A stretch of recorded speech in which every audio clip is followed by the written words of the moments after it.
Paul Mosley made the decision in 2005 to make the business a go full-time. For 20 years now, he's cemented his name as one of the transmissions of choice. He's supplied many of successful names in the sport. No matter if it's your everyday driver or your hot rod, call on Paul's Transmission for your tranny needs. You can contact Paul's Transmission at 864-592-1129. Are you looking to deck out your new ride, update Old Faithful, or just show off those sponsors that keep us going? Check out Maddox Designs on Facebook for your decal needs. Whether you're needing a new name number set for your race car or just needing some decals for your business, they will be able to help.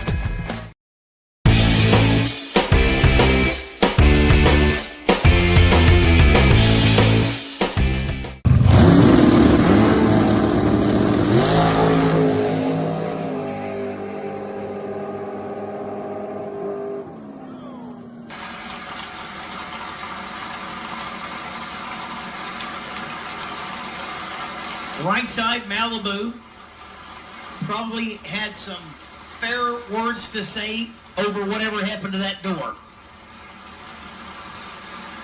Almost looks like it might have been partially open and the wind got it and swung it back the other way because it's got a big old caved in part there. I'm sure the rest of that car is beautiful, so I'm sure they had some choice words to say when the door got dented. 610 for the Malibu, left side, 479. The fuel tank lane for the dragster.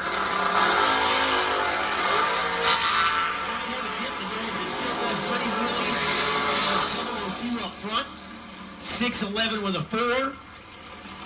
So 14-16 total there for the right side. 22 up front for the dragster. No good on the left side.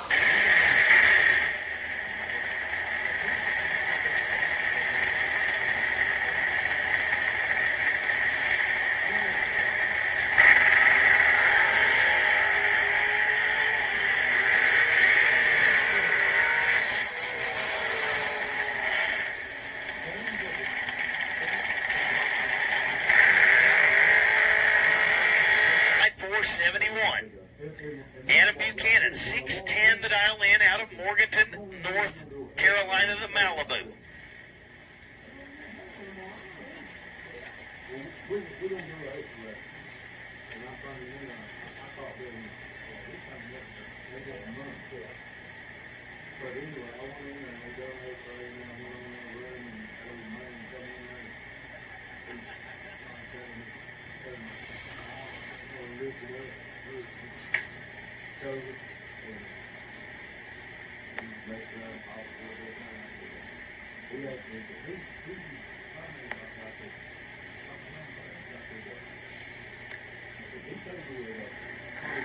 Tree drops, 24 separate him, and that goes to Milam, but he breaks out, takes 30.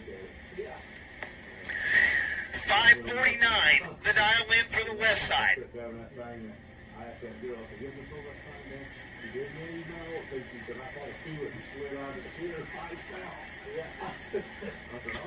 Well, I'm going to give a shout out to Motor Media TV.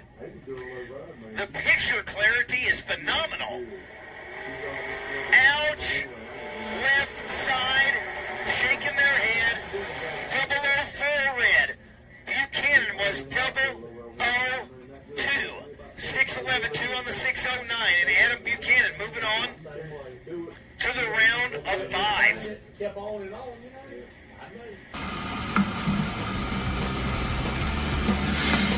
Pre-stage lights on.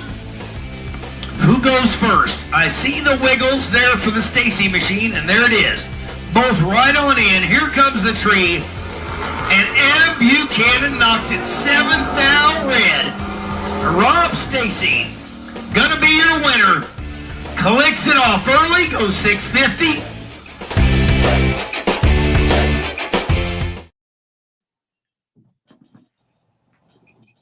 What's going on, Chad? What's up, Rusty? Sticks? Not much, not much. A little bit different here. Probably, I guess you got your money, in the mail, and you've been able to re-up your contract. Is that what it is? Yeah, I was able to pay my monthly subscription Verizon bill, so they let me back on. But hopefully, I haven't lost too many viewers with them seeing me right off the bat here instead of Fat Rabbit.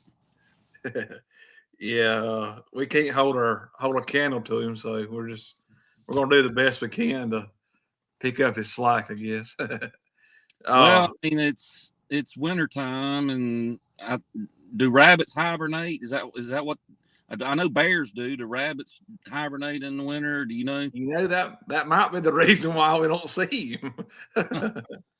Yeah, he's tucked away for the winter, I guess. But yeah, that burrowed down in the hole somewhere. That's right. Man, it's been a cold last handful of days, seems like. But yeah,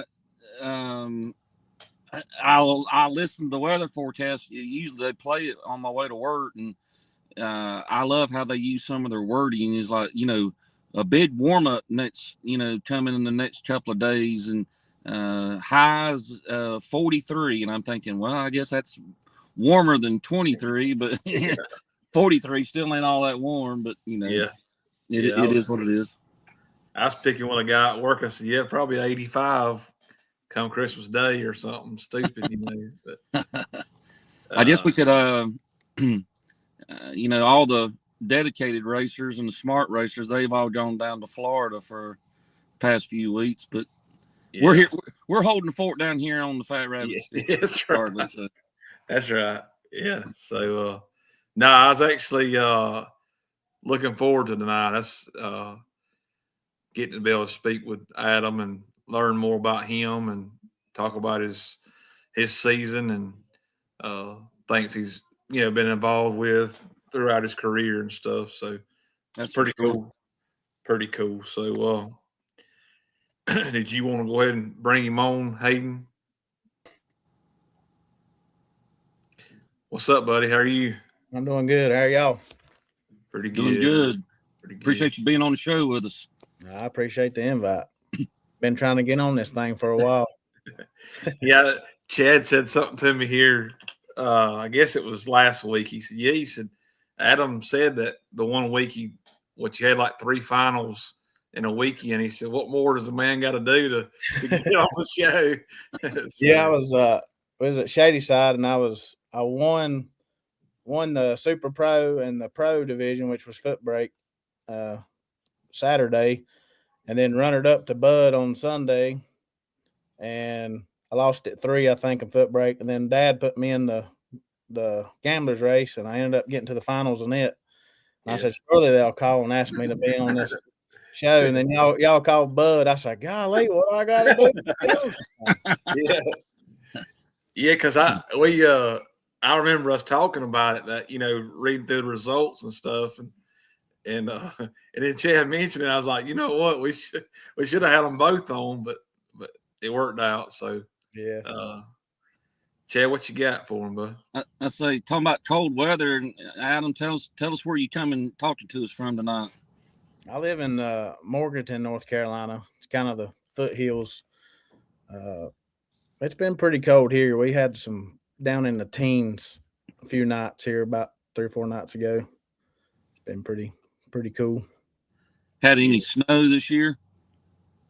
We had some flurries. It wasn't nothing much. Nothing to really say much about. We don't get a lot of snow. Every now and then we'll get a good snow here, but you go 15 miles up the mountain, they get a lot of snow up there, but around here we get a little bit sometimes. Right. So tell us a little bit about you. Obviously you said you're from Morganton. Tell us, for those who may not know you as much as I do, and tell us a little bit about who you are and how who Adam Buchanan is. Well, he ain't much, but I'm 41 years old. I live in Morganton. I'm born and raised, never been nowhere else. Married to my wife, Misty. We have one son that's 14. His name's Hunter, and he runs the junior dragsters and the TCR class at Shady Side. I work for the city of Morganton as I worked down at the wastewater treatment plant as a senior maintenance mechanic. Pretty much grew up in racing. I didn't race until I was a teenager in high school, but it was my uncle Robert Buchanan and my dad Billy Buchanan. They've been racing ever since they bought their first car in '84. Was the year I was born, and they raced it. They raced at Wilkesboro quite a bit back in the day, so that was pretty much my home track. Growing up, running around, and I think my dad won his first race. I think it was in '92. A pretty cool picture of it. I was like 8 years old or whatever, knelt down. It's kind of a funny picture when looking back at them old pictures. Yeah. But yeah, just run around with those. My dad and Robert for a long time, and I think when I got into high school and finally got my license at 16, I was running a street class up there, and I think that was 2001. And I had a little. My uncle Robert had a little white S10 that he let me drive, and I won my first race that year at Farmington Dragway in a street class, and thought I had it all figured out, and then got wore out the next day. So, then I went to that same year. I went to Wilkesboro, and I think they had done race like 2 or 3 races, but I got in the street class and finished 5th that year. In the street class, I had a little old blue S10 of my own at the time. And got my first ticket driving after 9, coming back from Wilkesboro one night about 1 o'clock. They had a road check on us about right there, right in Morganton, and Daddy and Robert all went through it, and I was behind them, and they pulled me over and gave me my first ticket driving after 9, coming back from the racetrack. So, yeah. But then, we raced a little bit 2002. Didn't do a whole lot. Then kind of got out of racing for a while. Dad kind of got his car back going about 20. Well, no, I used to follow my dad and Robert too at the B&M series back in the 90s. I think it was 90s, early 2000s, whenever the B&M series was hot and going. So I got to ride around with them. Got to see a bunch of big names at a young age, people to look up to. I mean, you had John Bridges back in, he was the man to beat. And you had the Williams brothers, Kenny Underwood. It seemed like they won a lot, every time we went, one of those big names would win. So that what kind of got me hooked in bracket racing when I, riding around with them and seeing all these big teams, and all these guys doing well. I was like, man, that's what I want to do. So when I got my license and stuff, I had to start in a little S10 street class, but it was fun. I'd drive anything. I got one in a Ford Escort and had my dad's New Yorker, had an old New Yorker. My truck got messed up, so he had an old 4-door New Yorker there. So I was like, I'm going to go drive that Saturday night at Wilkesboro. And I got down to 4 cars in it, and Dad was up there watching me, and there was some boy up there making fun of me for driving Grandma's car. I'd drive anything. It didn't matter. It was just fun to be out there racing, being competitive. Yeah. And then, like I said, I quit for a while. And it was about 2017, I think. 2017, I seen an old orange Malibu sitting on the side of the road.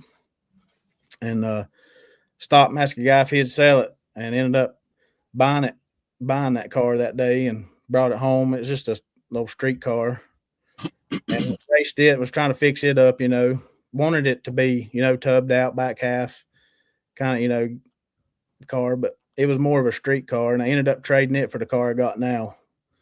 And my dad was actually racing the car that I got now for the guy that I traded it to, and really liked it or whatever. And I got it and thought, this is it. When I got it, it was already back half, had a delay box in it. I'm like, shoot, man, just put a motor and transmission in this thing. I'm said I ain't got to do nothing. But little did I know, I changed everything there is to change on it. Probably been cheaper just to went ahead and done what I needed to do, But I raced it for while and had some. I really like this car, and my buddy Daryl, he's really helped me out a bunch on it. Daryl Powell, there's no way I'd be where I'm at now without him. He's helped me mechanically, and then just helped me just learn more about bracket racing, how to, different things. Yes. Don't give him too much credit yet. We still got a lot of show to talk about. Yeah. Daryl, he's a good friend. He's funny story. When I had the orange car, I always knew of Daryl, but I never really knew him. And I actually seen him over here at AJ's, it's like a family steakhouse. And I was having trouble getting that orange car to hook up, and I just walked over to him and just said, hey, this is Adam, talk to him. He was all about, told me, yeah, you need some shocks and springs, he just went ahead and went into it. So ever since then, we kind of hit it off, and he's been a really good friend to me and helped me out in life, not just racing, but in life too. So really good guy. Right. I can understand your going back to what you're talking about, all the different cars. So I mean, I started out racing my dad's truck, but now if there was something wrong with it, or if he was gone in it, or my mom had a little 4-cylinder Cavalier, I would jump. I think I even remember asking my grandma. She had a Malibu wagon. I think I even asked her. I said, "Mama, if I can't take Mom's car, can I borrow your wagon?" I mean, there wasn't nothing in the driveway that I didn't know how fast it would run an 8th mile. Yeah. Yeah, they had a race at Wilkesboro one time. It was a import race, and I was up there Saturday night racing. They was like, "We're going to do an import race on Sunday." So I run up to the tower. I was like, "Is this just going to be a heads up thing, or is it a bracket?" And they was like, "Oh, it's going to be a bracket." So I called my aunt right off the bat. She had a Honda Civic. I said, "Hey, I need to borrow that Honda Civic tomorrow." She's like, "I get it." Went up there and got in that thing, So now, you said you grew up, or your dad and them, your dad, Billy and Robert, which we'll talk more about them in a second as well. But I mean, was Wilkesboro the first pass you made down the track? Was that where it took place? Yeah. Okay. Yeah, that's the first place I went down the track. Like I said, I won my first race at Farmington though, but we raced more at Wilkesboro. I think I was just following Robert somewhere. I think Robert was there that day, and he was like, "Just drive my S10 and run the street." So, but yeah. Do you remember your first pass? Not really. Okay. I mean, not like detailed wise, I don't guess. Yeah. He said he was perfect on the tree, and I know it was in that little white S10, my uncle's. That was the first truck the first car that I drove. Yeah. I tried to drive my dad's car when I was younger, and it wasn't the car. Let's just say it wasn't the car it is now, and only Dad could drive that car. That thing felt like it was on a sheet of ice going down through there. And he always told me, he's like, if you don't feel right about something, just let out, And I think I made 5 passes that day and let out every time. But right. He could get in and go right down through there. But he was about the only one that could drive that thing. Right. Going back to talking about the days of the B&M, I remember Robert and John and even Steve and Joey Randall kind of running around together. So that's kind of where my first recollection of Robert was at the old B&M stuff, because he was always around and stuff, with a dragster, and he had the Camaro and all that. But so that's pretty cool. But yeah, we have a cousin, Joe Nelson. He was pretty big name back in. Oh yeah, okay. I didn't realize y'all were related. So yeah, I didn't either. I know Joe. Yeah, he raced a lot back in too. He was, did a lot of that traveling stuff. He was tough, and he still is tough. But he was really tough in those days for sure. Well, I've noticed that black dragster, which I guess is that his son that drives it now? Yeah, Cody. I say they still got the B&M the decals on the hood scoop or whatever. So that thing hadn't changed at all as far as looks wise. pretty cool. Yeah. Now they live in Morganton as well. Yeah, they Okay. still live in Morganton. Okay. Yep. Well, now, before your drag racing days, I was told you used to race four wheelers. Is that correct? Yeah. I raced four wheelers. Me and my brother. He'd race dirt bikes and I'd race four wheelers. I did that for about 4 or 5 years. I won a championship in that too. My brother, he was more talented than I was. He was just in a tough division at the time, but he was just about always the fastest guy at the track, but he'd make a mistake on the last lap or something. We'd run hair scramblers through the woods, But Okay. he'd lead the whole race and then take a different line at the last lap or something and let somebody around him or something. Wow. But yeah, did that for a while, and I ended up breaking my wrist and had to have surgery on it. They had to take a bone off my hip and screw my wrist back together. So that kind of slowed the four-wheeler racing down for a while. And then I got out of it for a while, and then I got the wild hair to do it again. So I went and bought another four-wheeler and raced it, but it wasn't the same. I couldn't be – I think I won the first race I went back, but I still couldn't be like what I wanted to be or what I was at the time. So kind of got out of that, and then I got into playing competitive softball. I played softball about every weekend and about 4 times during the week here locally, but got into doing that for about 10 years. Wow. And drug Misty around. She don't care nothing about no softball no more. Burn her out on that. So then when Hunter got about 5 or 6, I kind of quit and slowed down a lot and focused on him playing ball and stuff like that.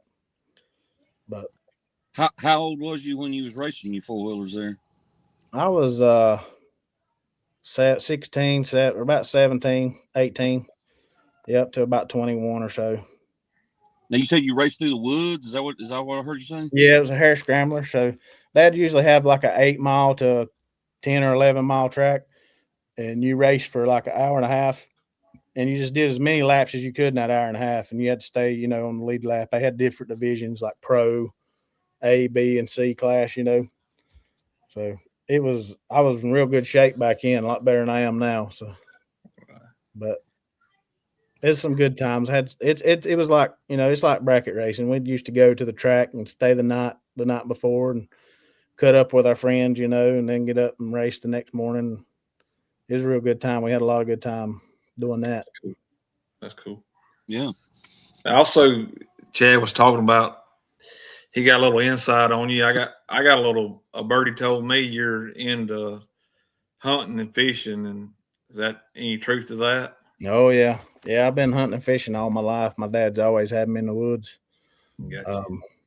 We used to have a hunting club up in the Linville Gorge, and we used to sleep in the back of his old pickup truck. We'd go up there and camp for a week at a time and just sleep in the back of his truck and go hunting, during the day.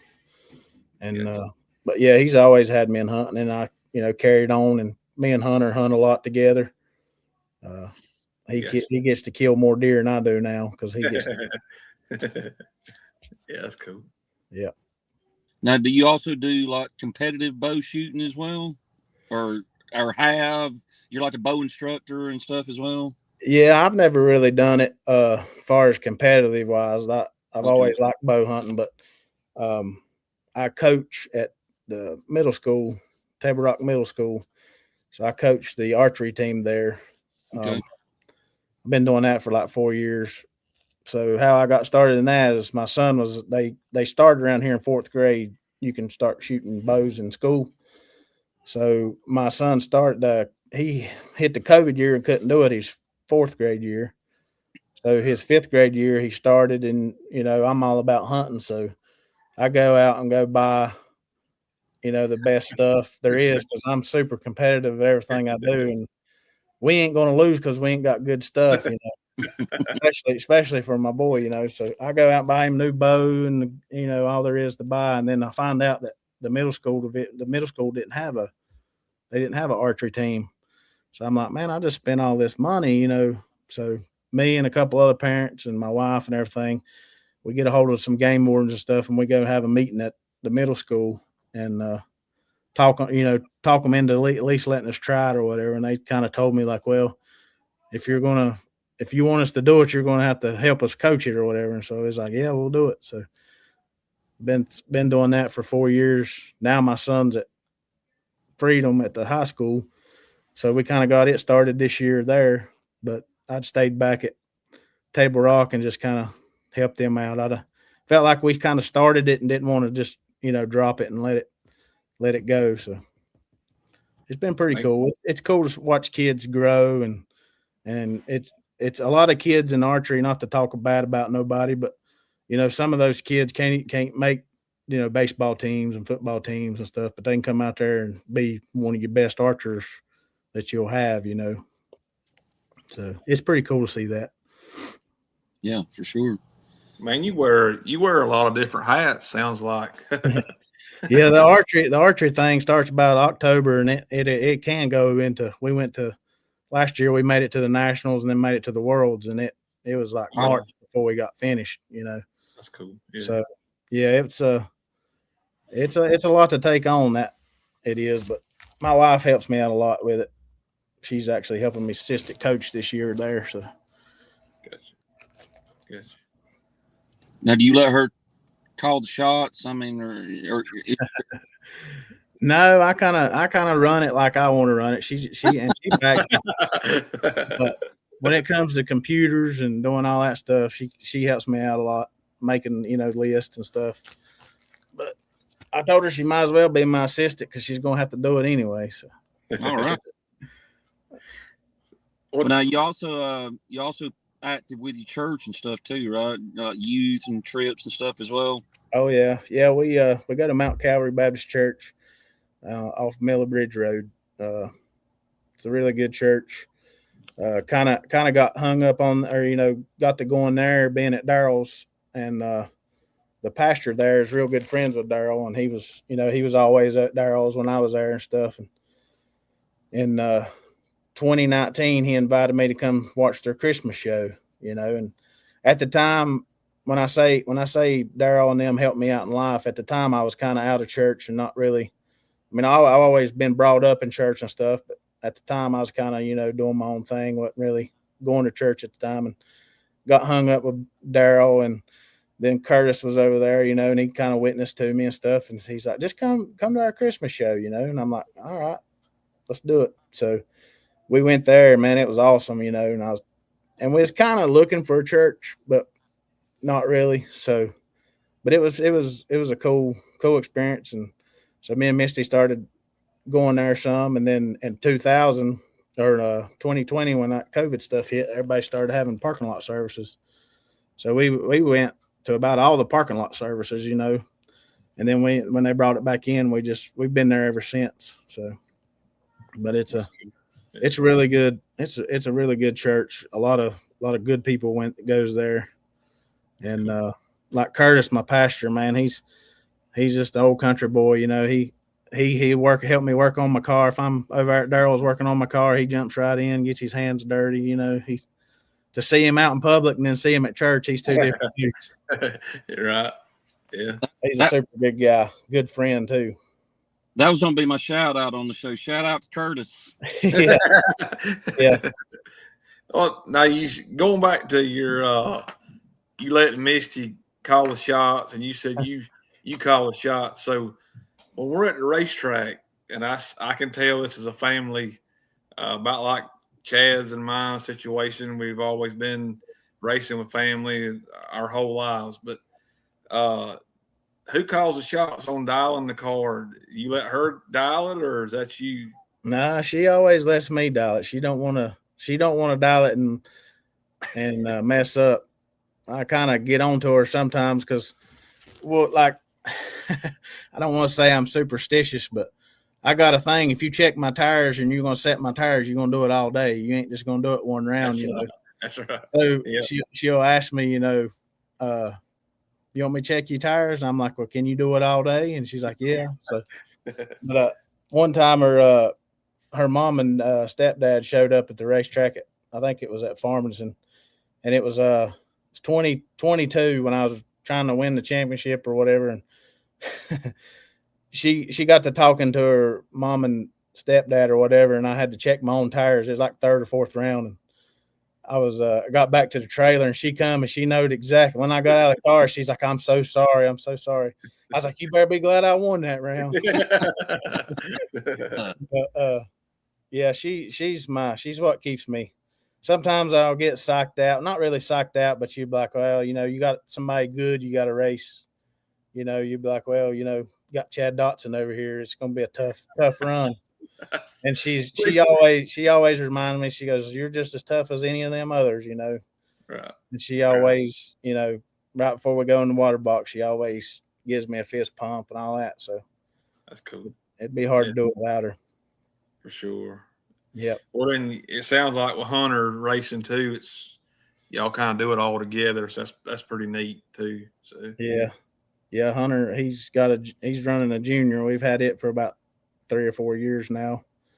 And then he just now started running that TCR class. So that's just another running foot brake and pro, and then helping him with the junior and the TCR. It's wide open, especially in the summertime when it's hot and stuff. It's hard to do sometimes. You don't never want to lose, but sometimes you're like, boy, if one of us would lose right here, it'd be a lot easier to do it. I was talking to Will Dotson today, and we was talking about what was ready for them and what wasn't ready. And I said, so what's the plan? Like, how are we getting all this to the racetrack? And he goes in and telling me how they're going to get it there. And I'm thinking, yeah, I don't know if I could manage all that, getting it to the racetrack. So, yeah. But did they get a Vega? Did I see them that they got a Vega wagon or something? Yeah, they did. That's the cool. Tangerine Machine. The Tangerine Machine. It's I just say it's what am I trying to say? It ain't a decal. It's painted on the back of it. So yeah. The picture I saw, I was picking at Will today. I said you could probably just pick that thing up, put it in your pocket, and bring it to the racetrack. So I think Grandpa Donnie's involved a little bit with that car as well. So I got you. Oh, seeing those videos at the start of the show and the whole steel race. I know Chad was there, and I've heard Chad talk about it and stuff. But talk about the experience y'all had out there, like far as how you were treated and such as that. Oh, they treated us really good. The HRA was awesome out there.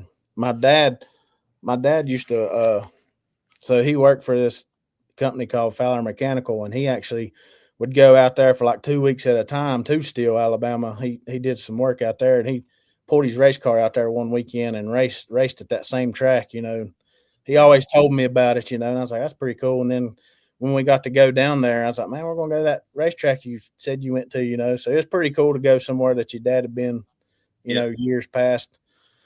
But yeah, it was a nice place. I really liked it down there. The track was good. My car was good all weekend. IHRA, they come around first thing in the morning and brought us ice every day, 2 bags of ice to every trailer out there. They had 4 or 5 people running around just carrying ice everywhere. I thought that was pretty cool. It was, it probably didn't cost him much, but it was a big gesture, Oh yeah. See, it was pretty cool. We didn't have to run out and get ice every day and all that. So, but the staff, the staff and everything was good there too. That's cool. Fed us.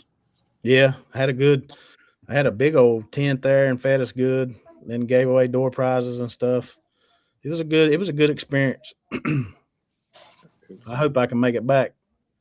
Well, I was going to link linking in how you got qualified to go there, and I mean that's part of the reason why we have you on tonight as well. So you obviously won the Super Pro Track Championship at Shadyside for 2025. That makes you a 2-time Shadyside Super Pro Track Champion, 2025 and 2023, right? Yeah, that's right. And then you finished runner-up last year to Trevor, which we saw him chime in there just a minute ago. So out of the last, I mean, to me, the point system the last 3 years, I mean, since it's kind of been established. I mean, you've got 2 wins and a runner up, just in Super Pro, and not to be outdone, you've got you may have to give me a breakdown. You also run Bottom Bulb Pro, and you finished in the top 5 the last 3 years of it too, correct? Yeah. So Yeah, and I don't consider myself no bottom bubber. I'm not no foot breaker like you guys, but I get in it because it's fun, you know. And I don't know. I like it. I just ain't really good at it, or not consistent at hitting a tree. But it is a lot of fun. It's more of a, to me, it's more of a driver's game at the finish line and foot brake. But you know, I really enjoy that. But and I say you, for the most part, you had been running your car in both classes, but then this year you kind of stepped into your dad's car to run in pro and yours in Super Pro. So tell us about your dad, and you know how how do y'all coordinate, you know, who's going to do what, and you know your dad's just a big help anyway, but you know, talk a little bit about him as well. yeah, so first of the year, well, first of the year I started out just running my car and both classes, and I blew a head gasket early, like second points race or whatever.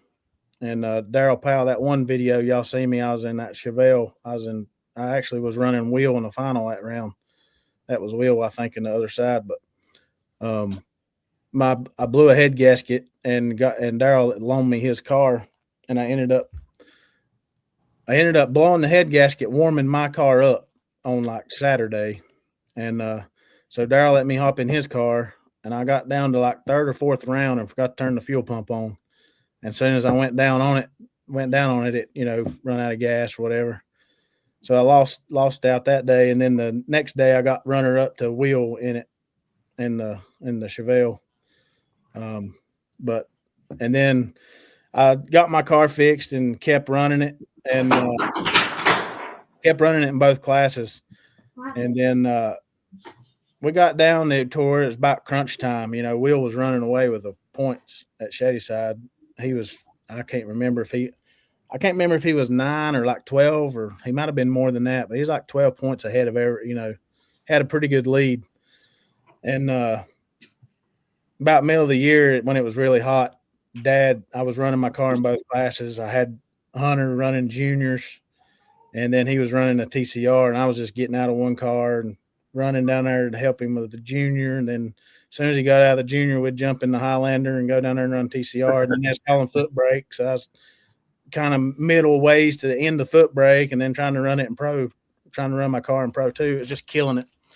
And it was hard on me. And Dad seen that, you know, it was hot on him, and he was running one class, and he was, you know, it was just hot, and he seen how much trouble I was having. So we come home and got to talking about the points, you know, like, you know, I said, I'm going to have to do something. I'm going to have to buckle down. And I said, Will's running away with this thing. If we don't start doing good, you know, we ain't got a chance. And he called me up the next day, and he's like, I got something I want to propose to you. I was like, what's that?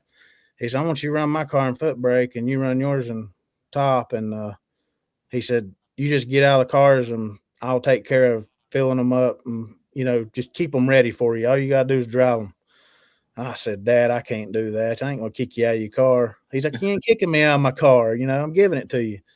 And I was like, nah, I can't do that, Dad. You need to race. You know, he was in the points and top, and he was doing, you know, he was in the top 10, I think, at the time.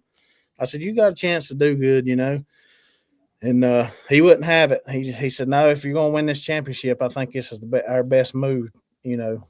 So I was like, all right. So we go that next weekend or whatever. We have a 2-day points race, and that was the weekend where I won foot brake and won pro Saturday night, and then I ended up running up in pro Sunday and runnered up in the gamblers race in his car, you know, that same weekend.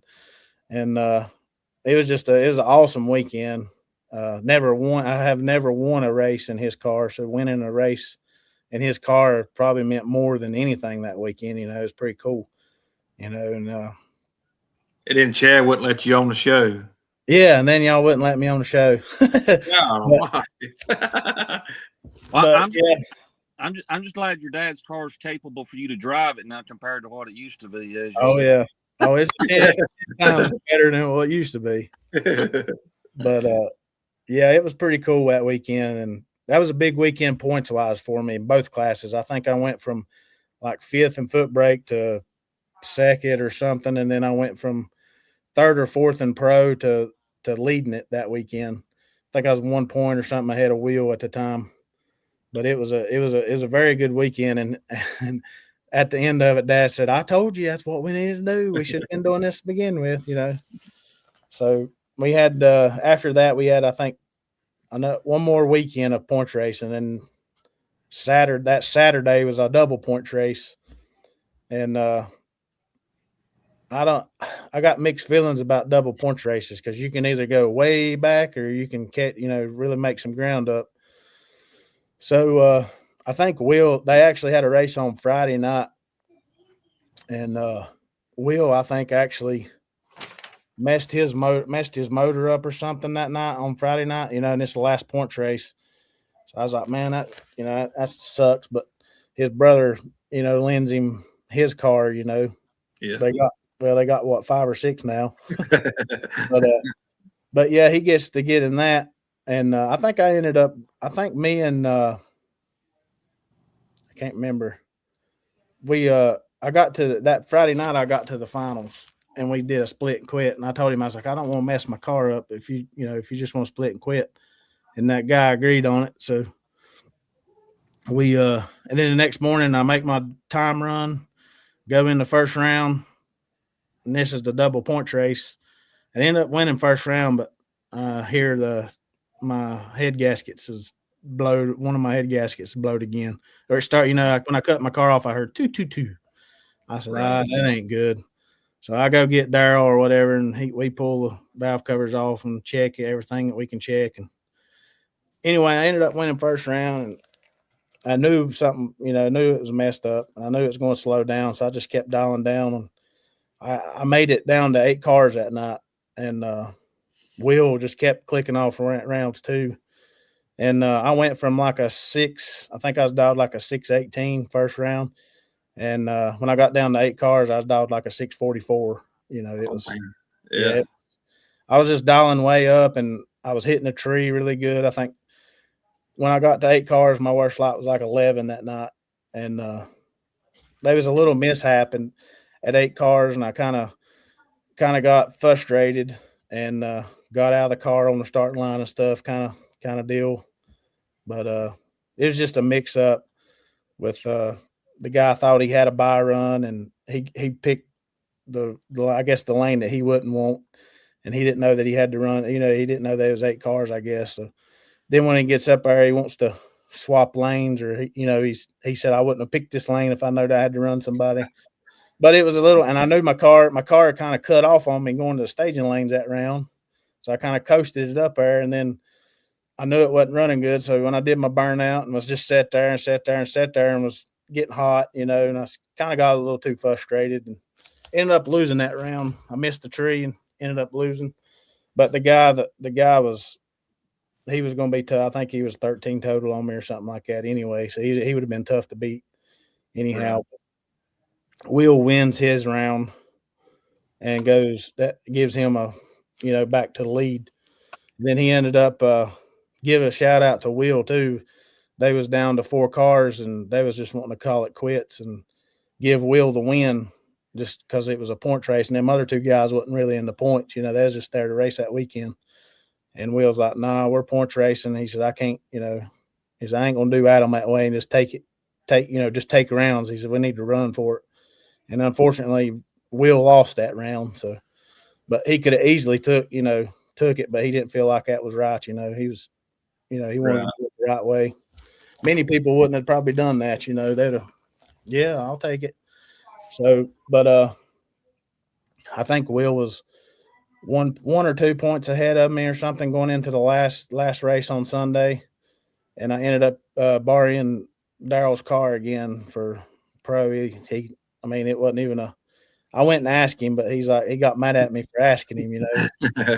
But I think I went three rounds or something, and Will lost first and second. So I won it by like 1 point or something like that. I can't remember, but it was definitely having good people around you. It really helps.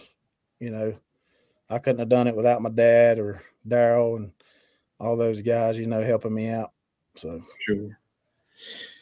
Oh, talk a little bit about the Buffs. I know really Ronnie kind of got this all started years and years ago and did a really good job. You know, we've talked several times over the years where he coming over on Saturday at Greer and handing out flyers for his race the next day. And he was a worker, did a lot of good there. And it seems like, you know, the grandkids have really took the ball and run with it. I mean, with Lenny's help and the entire family, the wives and such. But and I've heard them talk, Chad and Will and Parker talk about the experience you guys had at the bracket finals with, Lenny and the boys really just doing a really good job for you guys at the bracket finals. But talk about that. Talk about what they do at Shady Side, if you want to, just a little bit. Yeah, those guys are, they're awesome. The Buff family is. I mean, they're going to try to do. If they mess up, they're going to fix their problem. Hands down, they're going to try to do what's right. They ain't going to try to crap you or nothing. There's been times, they don't have the car count to, and a lot of these tracks, you go to, if they don't get the car count, they cut the purse. Shady Side, they don't never cut the purse. I mean, they'll take and eat it, and try to get it somewhere else. But they're super good people, Kayla and Anna and all them that run the, from taking your money to racing and everything. Every one of them is awesome. They could be, I see them as like good friends, when you go there, you feel it. I can, when my son was a little bit younger, when you get there, you can just like turn him loose, he's all right, Right. So yeah, they're really good people. And then you're not going to go with another track to a bracket finals and eat no better than you do with Shady Side track. They bring so much food. We was feeding everybody else that was there. If somebody's riding by, I say, hey, come get you some of these ribs, Yeah. But yeah, they good. They're good people to hang out with. They're going to treat you right, so that's cool. Good track. I remember going to that track when you had to go down there to get your ticket behind the tower right there. Yeah. I remember going down there as a little kid, Dad or Robert or somebody would run, and I'd have to go over and get your ticket, and I remember they'd be like a pile of tickets laying there, and you had to just sort through all those to get your ticket, Yeah. I too though, or I agree and go along with exactly what you said. I mean, Seth and Zach and Bryson and they're getting Kaylin, Anna, and all. I mean, they you can't fault them for effort, that's for sure. So I appreciate all they do, and Lenny as well. I should mention him, but just giving us a place to race, giving us another option, and a good program, good purse, and they're again. I mean, I obviously those of you who are listening. I mean, if you've not given Shady Side a chance, I know we all support our own local tracks and all, but get if you have a free weekend, give them a chance, give them a shot. You'll enjoy it for sure. Oh yeah, for sure. Will's giving us the breakdown on how he lost. Yeah. I see, Chad, if that been your dad, he'd have had his ticket. He could have showed you. Yeah. You've mentioned him already a couple of times. You borrowed his car, and also, I know you was talking about the restaurant. Is that the first time? I mean, is that how you and Daryl got introduced? I mean, like you said, you knew him from the track, and I mean, I'll tell his side of the story. He knew you as well, But you know how we both know how Daryl is. He's kind of quiet, keeps to himself, but I mean he observes everything. So, but I mean, is that the restaurant experience? Is that what catapulted you and his friendship? Yeah, he helped me out a lot then. So I knew of Daryl for, he raced at Wilkesboro too back in the day. So I knew him and Ray Crane. I didn't really know them good enough to just go to their trailer and hang out with them. But I'd speak to them, here and there and watch them. They did really good back in the day. And his brother Norman actually worked at Ford Truckers when I out of high school. I worked with Norman at Ford Truckers. So and Norman, he's a mess. And we would talk about racing. And Norman used to race that Chevelle and Street as well back in the day. And Daryl had a Camaro. But me and Norman would talk, and then he would tell me a lot about what Daryl and Taz and all them was doing and stuff. So I've always knew him, and he always come over to Roberts and stuff. Like when I was younger, he would come over at Roberts, and they would swap back and forth parts or help each other out and stuff. And so I kind of always knew him. And then when I got my own car, I knew he was very knowledgeable with stuff, and seen him and just went over and started talking to him. And he's a real easygoing guy, so he helped me out. And I think the first thing I did was take my shocks off and take it to him, and he worked on them, made them looser, And then I needed some help doing some other stuff and call him up. And then next thing you know, I'm hanging out of his garage all the time, and we just become real good friends that way. Is he giving you any advice that you still hold on to today? Something that just kind of sticks with you? Well, to go back to that the race when I lost the 8 cars when I was running for the points or whatever, I was pretty upset. So I get out of the car and I walk straight to the tire, and I'm kind of aggravated a little bit. And Daryl, being Daryl, he kind of come up to me and he said, Adam, he said, it's all right. He said, you shouldn't have been at 8 cars. So it was a blessing to be at 8 cars. Right. And then, it hits you like a sack of bricks, you're like, you're right. I shouldn't have been at 8 cars, So he kind of got me calmed down. I don't think I've ever seen him get excited I've seen him excited, but like mad or whatever. He just kind of he sees the good in everything. But yeah, he's taught me different strategies and stuff about racing and how to look at things. Dad races one way, and I've always known that, the way they raced and stuff. And then when I met Daryl, he gave me a different look at bracket racing, about trying to be low dead on and different things, and he's helped me a lot with my car. And he would tell me something I need, and being me, I'm really competitive. I'd go get it, and I'd bring it. He's like, you paid that for them? I was like, well, you said I needed it,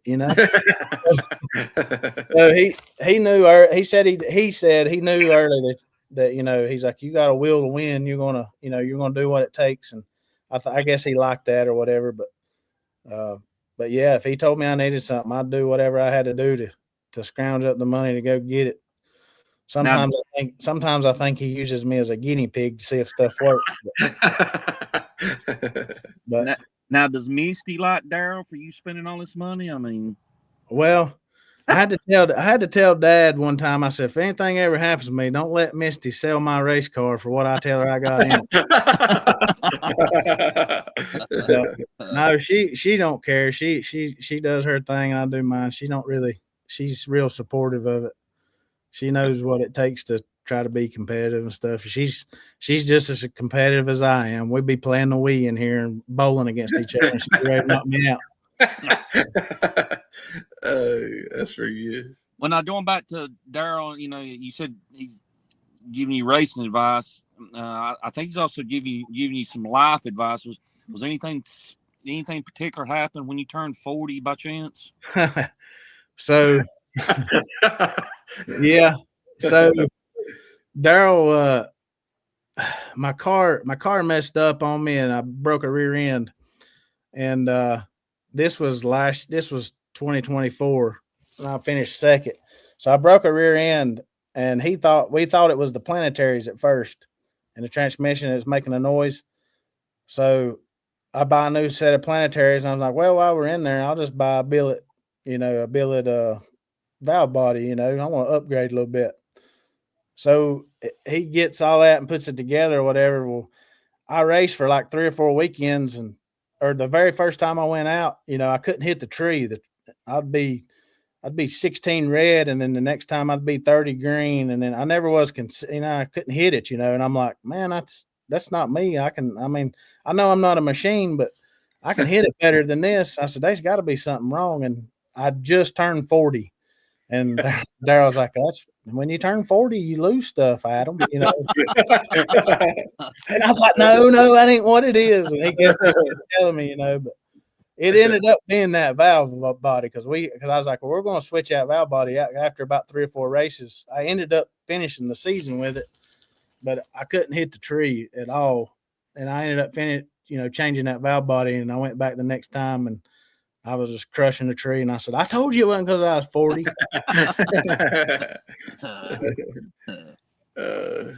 If my car moves around just a little bit, I'll aggravate him. And I say, that thing's moved around 6,000 today. It needs to be better than that. Aggravating him, Yeah. He'll just tell you something else to go by. Then is what it sounds like. Yeah. You was talking earlier on about traveling around with Robert and seeing these guys at Troy and Gary and all these guys and Kenny Underwood and such as that. And Rusty Maddox. Yeah. B&M champion. Yeah. Don't say it too loud.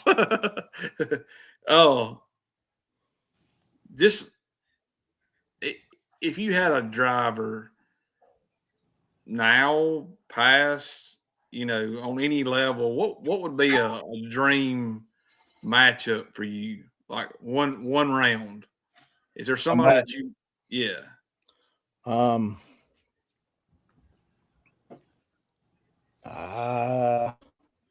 I don't know. I've run a lot. Well, not a lot, but Kevin Brandon comes to mind. He's a tough guy. And about 3 or 4 years ago, I was running a door car race I actually had to run him at Shadyside one time and beat him, and it was just like, that was Kevin Brandon. He's won the million, Right. And we've raced each other at that door car race, and I beat him first round, and then ended up having to run him again second round. He beat me, and it was both, real good races. Right. But he was one of the ones that, I was like, man, if you can beat him, you can beat anybody, Right. But right. I actually had the year I won in 23. So not to get off subject or whatever, but the championship I won in 23 at Shadyside, going into the last race, I was like 3rd place, and there was so much it had to happen for me to even have a shot, but I still had a shot, and Darrell that year was in 2nd, I think, in foot brake. And so I had to have – so Eddie Polly was leading he had to lead by like 9 or 10 points. So he had not to – he couldn't show up to the last points race to even for me to have a shot was the first thing. And he ended up going to an NHRA event for the last race, so he didn't show up. So I was like, well, that's, that's one thing, So told my, dad come up and asked me, he said, you still got a shot? And I'm like, it's a long shot, but we still got a shot. There's a lot got to happen, I couldn't lose a round, so I couldn't have, if I lost first round, I had to buy back. I wasn't going to be able to get enough points to pass him.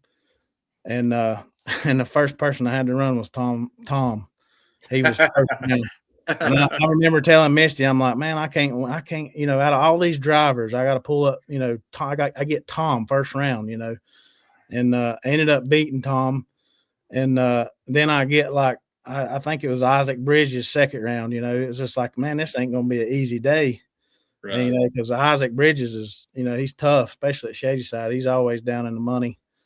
And anyway, we get by him, and we go on with the next thing I had to do. Gail Wisnett was in second, and she couldn't go past 8 cars. Like if she got down past 8 cars, she's going to win the championship. And it kind of worked out that Dad was still in the race too, so he was racing top as well. So we get down to 8 cars, and I'm still running foot brake as well. I'm in both classes that night, and I get down to like 3 cars. I get down to 3 cars in foot brake, and we're down to 8 cars in pro. And I'm like last one to get up there because I just run foot brake, and everybody's beat me up there. Well, Daddy stayed at the trailer, and everybody was down there in the staging lanes. And the way they stacked up, there was some green car. I think his last name's Klontz or something. But he was, in the right lane, and then Gail Wisnett was in the back of the left lane, or the very back, And so Dad went up there. I told him, I said, Gail's got to go out this round. I said, I want Gail. So he goes up there and runs. We get out of our lanes to make it happen. So he goes up there and gets the green car, and I come up and get Gail. And so I have to beat Gail at 8 cars, and I'm 001 leaving the tree, and I'm behind. Man. Yeah, she's 000 on me.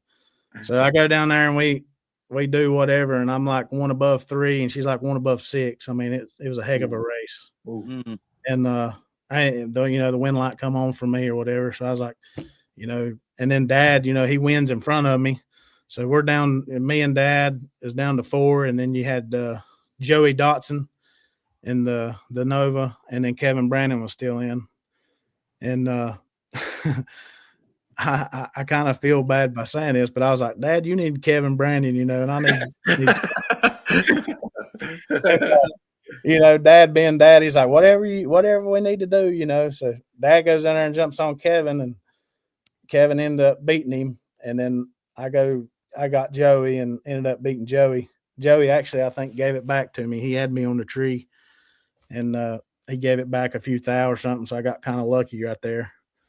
And then I get Kevin, got to win the race to win the championship. And then you got Kevin Brandon, you got to run, So you're like, man, this is, we've got this far, it's going to be tough to pull this out, and Kevin actually beats me. He's like 10 on the tree. I'm like 13 on the tree, and he goes down there and breaks out 1 thou, and I win the race. Oh, wow. Yeah. I'm like 1 above, stabbing at the brakes, trying to feed him a little bit, and he breaks out 1 thou, and it was just like, man, it was crazy how it all worked out, and then Daryl, I had to run Daryl at 3 cars and foot brake, and he beat me, and then he ends up winning the race, and he wins the championship the same time as I do in 23. So it was a pretty cool moment in 23, For sure. And then remember, coming back around, I come back to, all the way back to staging lanes and getting out of the car, and Dad being there, giving me a hug, and stuff. It was pretty special. I bet. Yeah, that's cool. Really cool. So, Chad, what else you got for him? Well, you said earlier you're really competitive no matter what you do. So I'm going to ask you a deep question here. So is it the fact that you like to win, or do you hate to lose? I hate to lose. I hate to lose.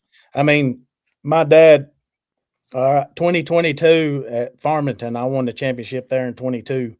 And my dad's, he's just as competitive. He's tough on me. He's always been tough on me as a kid, and he pushed me to be better.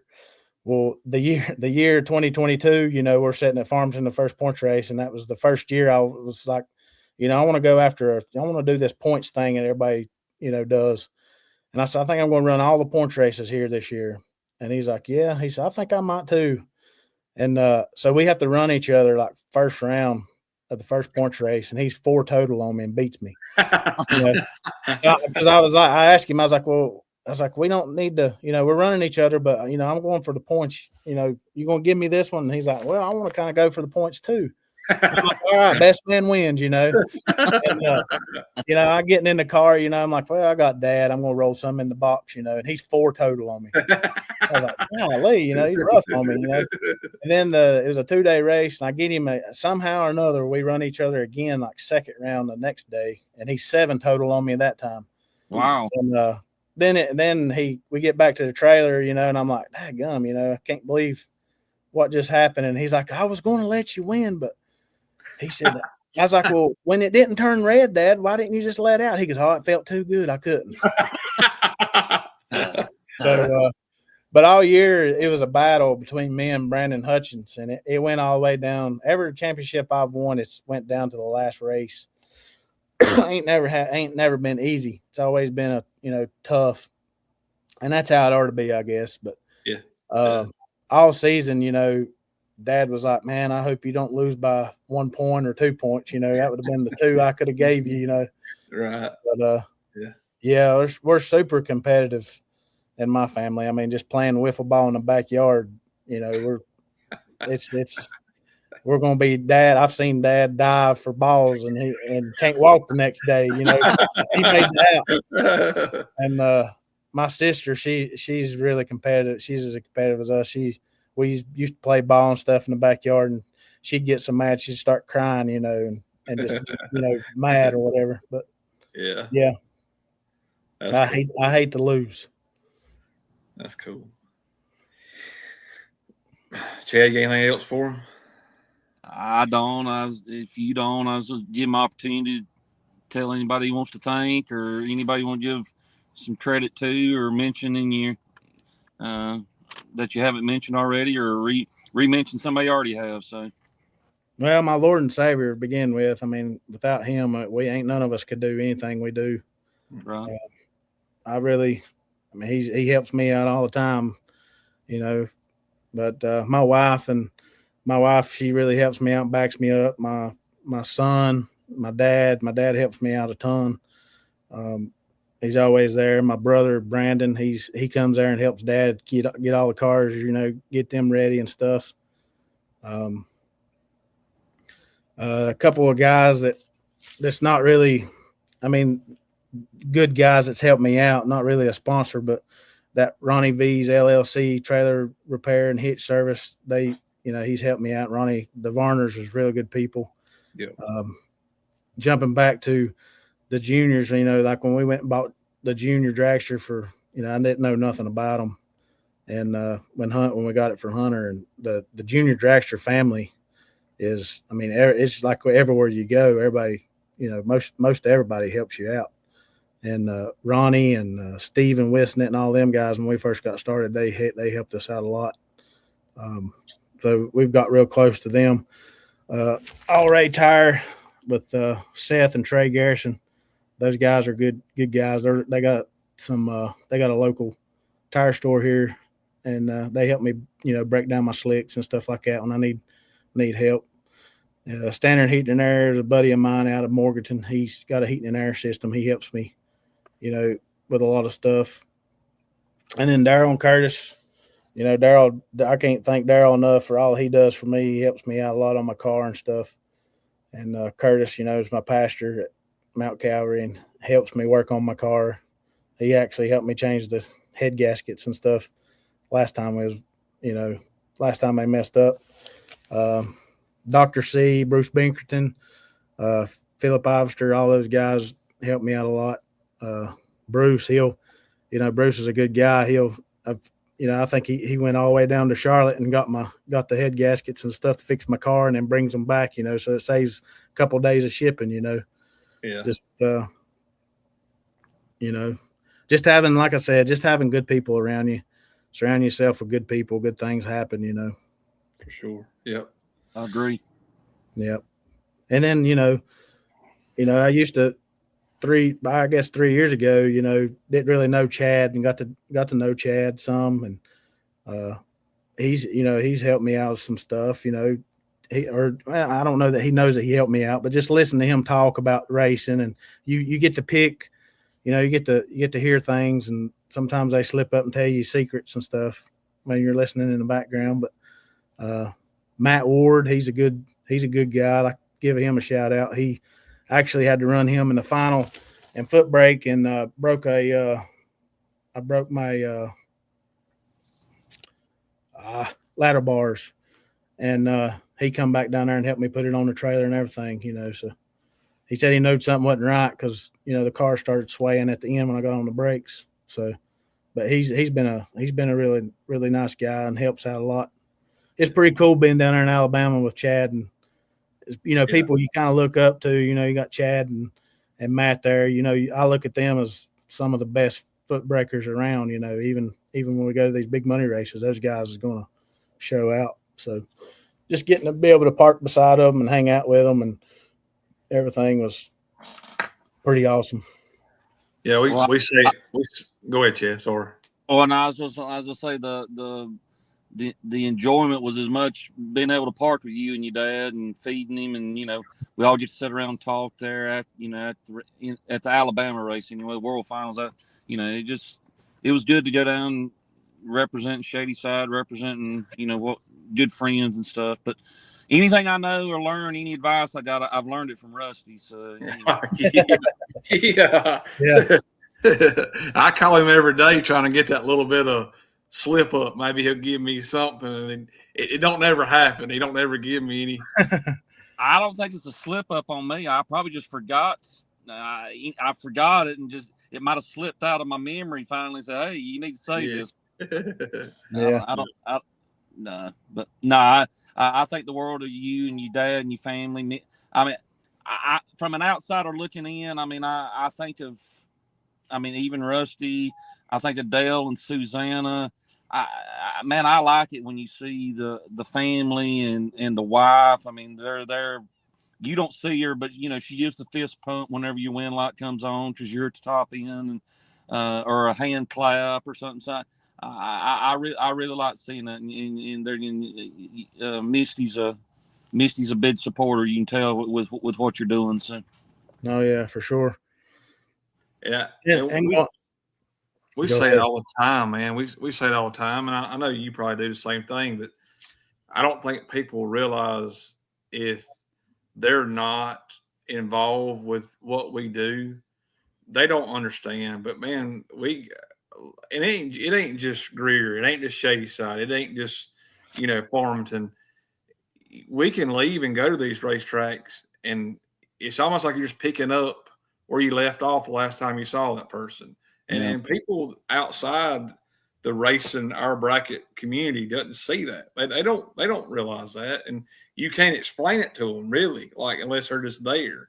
But I think that obviously, like you said, you don't want to lose. We're competitive, and that's why we come. But I think what keeps us coming back is the atmosphere. Like I think it makes it easier to come back, especially when you get your tail beat and you got your head up between your legs and you go home. You're like, man, I ain't going back. But then you like, you might get a text or a phone call from somebody from the racetrack. You're like, yeah, I got to go back. Yeah. So. Yeah, you go to a big long weekend, like a 4-day weekend or something. You're on the last day, and you're like, man, I'm burnt out. I ain't going racing next week. And then you get about Wednesday, calling Darryl, hey, where are we going this weekend? But yeah, I guess the first time, in 23 when we was at bracket finals with Shady Side, we got down to the finals, or we got down to 3 cars, and there was a controversy on who had the buy run. And I was out for the buy run, but there was a guy fussing or whatever, and Chad and Gail Wisnick come over there, and Chad was letting them have it, and I just, sitting there, and Chad was telling them what the rules was and what IHRA was. And then Gail comes over there and she just says, hey, we're not splitting nothing. We're going to run. I looked at my dad. I said, well, I guess we ain't splitting. I ain't even said a word. And just, you race against these guys all year, and then you come to bracket finals and you're like all a big family, and they're over there fighting for you and trying to help you out. That's what I like. That's awesome. I agree. It's changed over the years from days gone by. The the bracket finals has changed a lot, but it still has that same feel like what you're talking about. You still fight for your team and you still want to see your team do well, but it has changed over the years. It looks different, but that's just time changes. You know, it happens. But that's Chad. I mean, we've had a lot of good memories at the bracket finals. You know, it's always been cool to be a part of. But yeah, I look forward to the bracket finals every year. I remember. I mean, I remember Robert telling that he didn't care much for the bracket finals, but back in the day, I think there was so many cars there. It was just. He said there was so many tracks and cars there. It was just like it was a marathon instead of a race. It took forever to get it in and stuff. He didn't really like that, but like this year at Union, man, we had a really good time. And then watching Chad and Matt, getting down to the finals, and then the way it all planned out and had to have a runoff, man, it was I mean, it was exciting. It was pretty cool. Yeah. Well, and that's I think about like me starting my first bracket finals, and as you get older and stuff, and it still means a lot to you, but my daughter being able to race to me is trumps any of that for me. I mean, I don't know if everybody feels that way, but it's because she's been to 4 now, I guess. But the first one was like special to me, because like she's here, like she's getting to experience what I experienced, and that means a lot. But families just means a lot to me, anyways. But when Hunter won his first junior dragster race, Will and Parker and all of them was there, and they met him at the finish line. And the time I got down there, they had him all pumped up and stuff. And he was crying, and then I started crying. It was just, I was like, man, this is better than me winning a race. Yeah, for sure. It's pretty cool. It is. Well, man, we appreciate you being on. Congratulations on the year you've had. Well, really the last several years you've had, sounds like, but you had a really good year this year at Shadyside, winning the points, and did great at Steel, for the World Finals. And we're glad we finally got you on the show. Yeah. It's been a fight to get on this thing. Yeah, we thank you, man, a lot. And we'll hopefully be seeing you around soon. Yeah. I know Bud's a little cooler than I am, so that's why y'all picked him. But all seriousness, man, Merry Christmas, Happy New Year to you, and like I said, hope to see you soon. Oh yeah, for sure. Y'all have a good Christmas and good New Year's. Take care, man. Thank you.